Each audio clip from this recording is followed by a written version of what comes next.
Hi everyone, this is Ray, or some of you might know me as Tiki with Ray, and today I am with my good friend Jason Craig.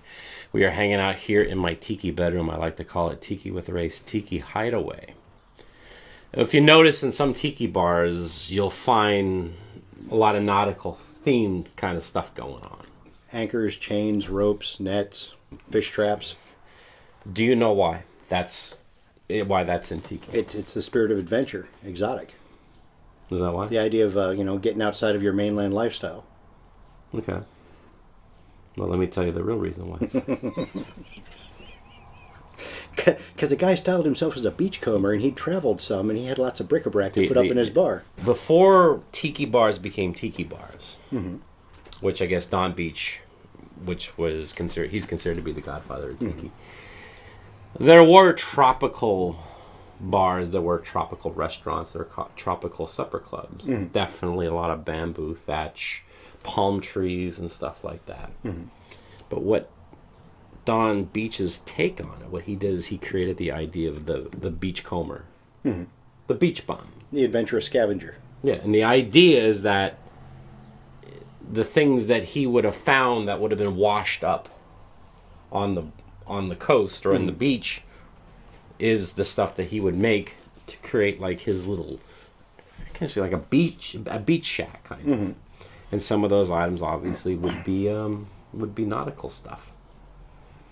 So he would make his world from what the ocean provided him. Yeah, exactly. Actually, I think Bamboo Ben's grandfather, Eli, he is the guy who actually came up with that idea and like took it to full effect. I think he literally he built his house all from driftwood and stuff that he found off the ocean.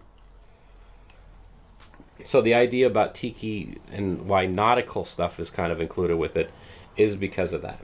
Don Beach, or Ernest Beaumont Gant, as he was known at that point, did some traveling around in the Caribbean and I believe also the South Pacific before settling down in the Los Angeles area. Yeah. And he had collected all kinds of bric-a-brac from those travels, and that he had a business of sorts going, renting that stuff out to Hollywood movie houses. And he also used it to create his own bar.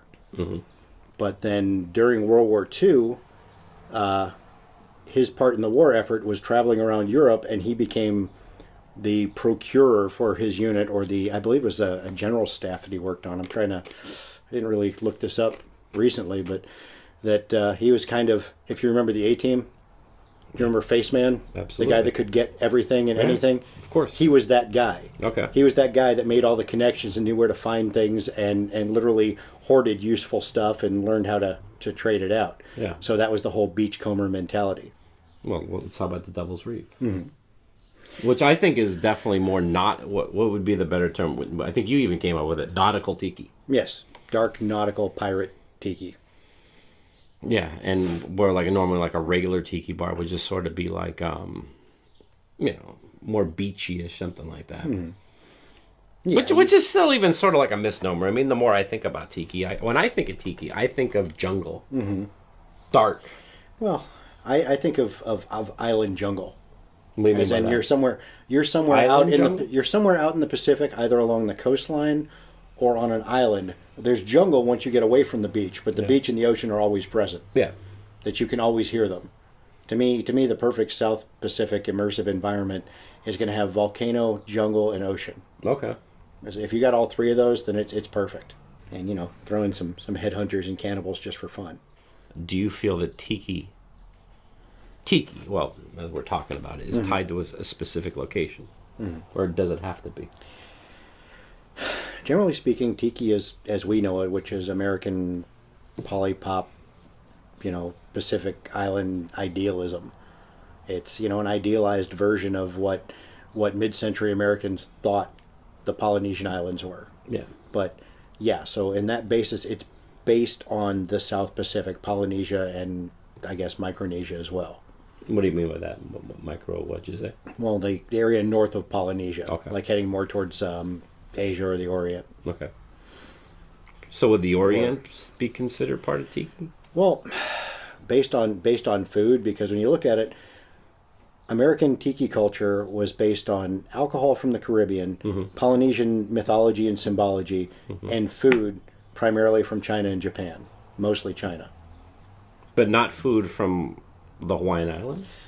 To a lesser degree. I mean, I'm sure there were some things that because you're right. I mean, like when I think of Hawaiian food, I think of like mixed plate, the Kahlua pork, Right. mac salad. Right, because the Kahlua pork is more Pacific Island, but I think that's Pacific Island with a Western influence. Yeah, but I mean, like if you were to go to even like if you went to like a restaurant, like a Trader Vic's, that's not what's on the menu. Right. Trader Vic's is going to be a combination of Caribbean, Hawaiian, and Chinese for the most part.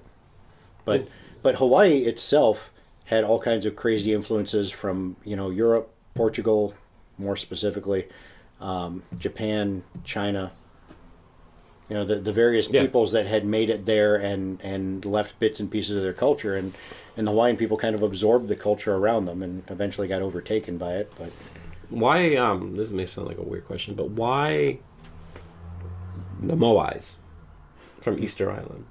That's off the coast of South America. Well, aside from the fact that they're fantastic, I love them. The idea, I think that's in the American mythology because that's Thor Heyerdahl's trip, Gotcha. trying to prove that persons from South America could have populated Polynesia. I don't really think that there was any hard and fast rules when the original Tiki Bar creators were putting these things together, like when Don Beach was doing it, or Victor Bergeron, or Crane.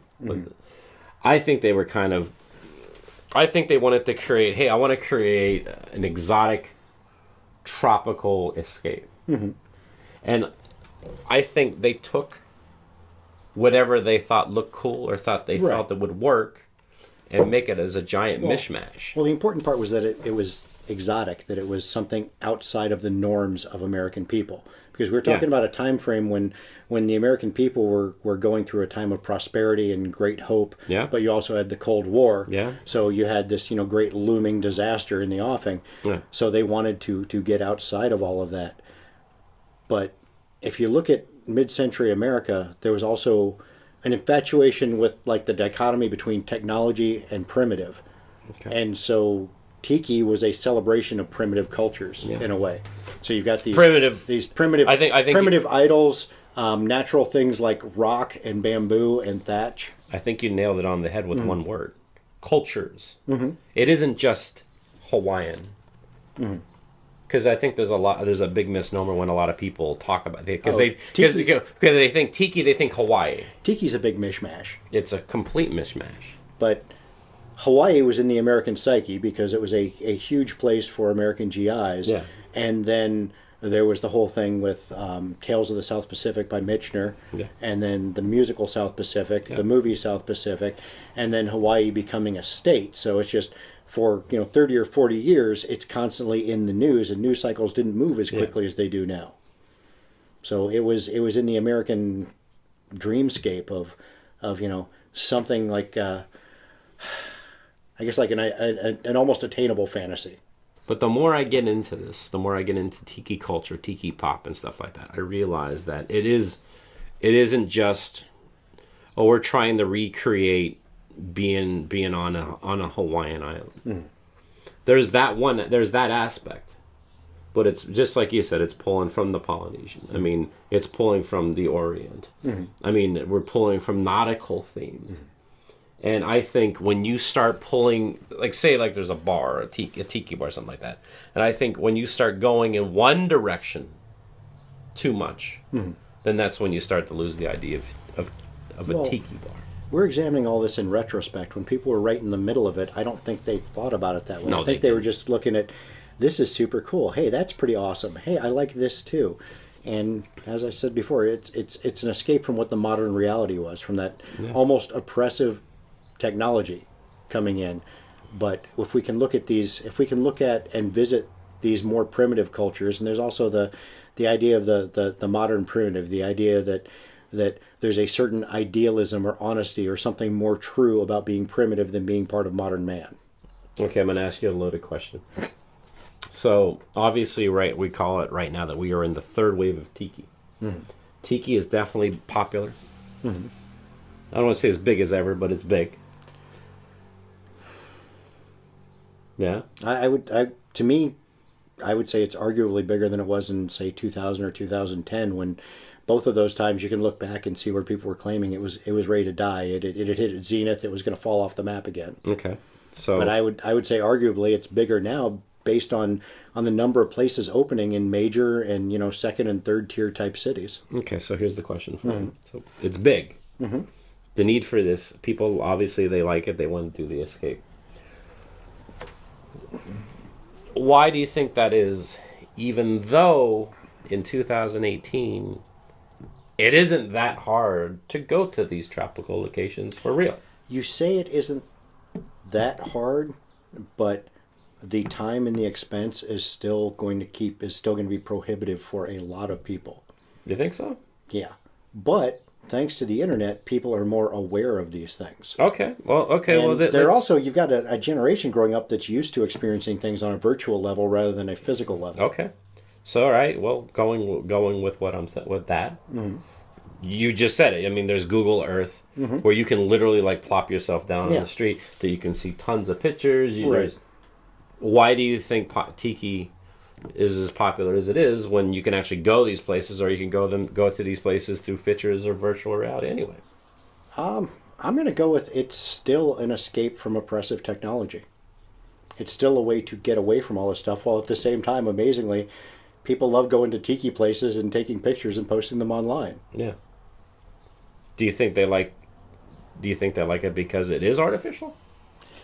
That's the thrill. That's the thrill of it right there, because it is artificial? I think people want to be in an immersive environment. They want to be taken out of their headspace. They want to be taken out of their daily life. Mm-hmm. They want to go someplace different. Yeah. And whether you do that through going someplace that's fantastic, or through chemicals or other intoxicants that do it to you, mm-hmm. people want to get outside their heads. People want to get out their side. Okay, all right. And they're going to do it any way they can. Well, it's whatever you do, give or take 9 to 5 to support yourself, you want to do something that makes it seem worthwhile. As in, I'm not just my job. I'm this person that goes out and does, fun, adventurous stuff. And let's face it, we're not going to go out in the jungle and hack our way through with machetes, discovering lost cities. It's not going to happen.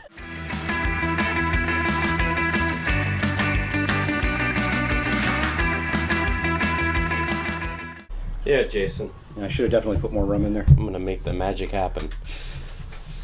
Well, we are in Ray's enchanted bedroom. I'm like the Doug Henning of tiki bars.